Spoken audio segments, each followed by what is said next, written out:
राधे राधे दोस्तों, जय श्री कृष्ण। तो आइए श्रवण करते हैं हरियाली तीज व्रत कथा। भगवान शिव ने पार्वती जी को उनके पूर्व जन्म के बारे में याद दिलाने के लिए यह सुनाई थी। हरियाली तीज व्रत कथा इस प्रकार है। शिव जी कहते हैं, पार्वती, बहुत समय पहले तुमने हिमालय पर मुझे वर के रूप में पाने के लिए घोर तपस्या किया था। इस दौरान तुमने अन्न जल त्याग कर सूखे पत्ते चबाकर दिन व्यतीत किए थे। किसी भी मौसम की परवाह किए बिना तुमने निरंतर तप किया। तुम्हारी इस स्थिति को देखकर तुम्हारे पिता बहुत दुखी थे। ऐसी स्थिति में नारद जी तुम्हारे घर पधारे।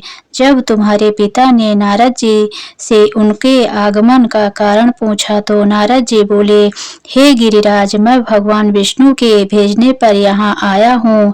आपकी कन्या की घोर तपस्या से प्रसन्न होकर वह उससे विवाह करना चाहते हैं। इस बारे में मैं आपकी राय जानना चाहता हूँ। नारद जी की बात सुनकर पर्वतराज अति प्रसन्नता के साथ बोले, हे नारद जी, यदि स्वयं भगवान विष्णु मेरी कन्या से विवाह करना चाहते हैं तो इससे बड़ी कोई बात नहीं हो सकती। मैं इस विवाह के लिए तैयार हूँ। फिर शिव जी पार्वती जी से कहते हैं, तुम्हारे पिता की स्वीकृति पाकर नारद जी विष्णु जी के पास गए और यह शुभ समाचार सुनाया। लेकिन जब तुम्हें इस विवाह के बारे में पता चला तो तुम्हें बहुत दुख हुआ। तुम मुझे यानी कैलाशपति शिव को मन में अपना पति मान चुकी थी। तुमने अपने व्याकुल मन की बात अपनी सहेली को बताई। तुम्हारी सहेली से सुझाव दिया कि वह तुम्हें एक घनघोर वन में ले जाकर छुपा देगी और वहां रहकर तुम शिव जी को प्राप्त करने की साधना करना। इसके बाद तुम्हारे पिता तुम्हें घर में ना पाकर बड़े चिंतित और दुखी हुए। वह सोचने लगे कि यदि विष्णु जी बारात लेकर आ गए और तुम घर पर ना मिली तो क्या होगा। उन्होंने तुम्हारी खोज में धरती पाताल एक करवा दिए, लेकिन तुम ना मिली। तुम वन में एक गुफा के भीतर मेरी आराधना में लीन थी।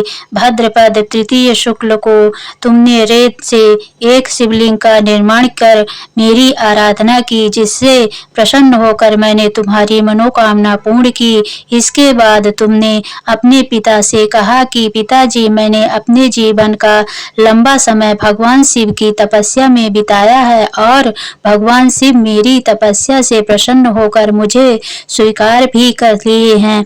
अब मैं आपके साथ एक ही शर्त पर चलूंगी कि आप मेरा विवाह शिव जी के साथ ही करेंगे।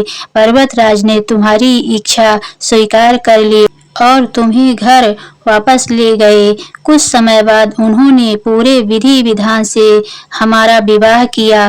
भगवान शिव ने इसके बाद कहा कि हे पार्वती, तृतीया को तुमने मेरी आराधना करके जो व्रत किया था उसी के परिणाम स्वरूप हम दोनों का विवाह संभव हो सका।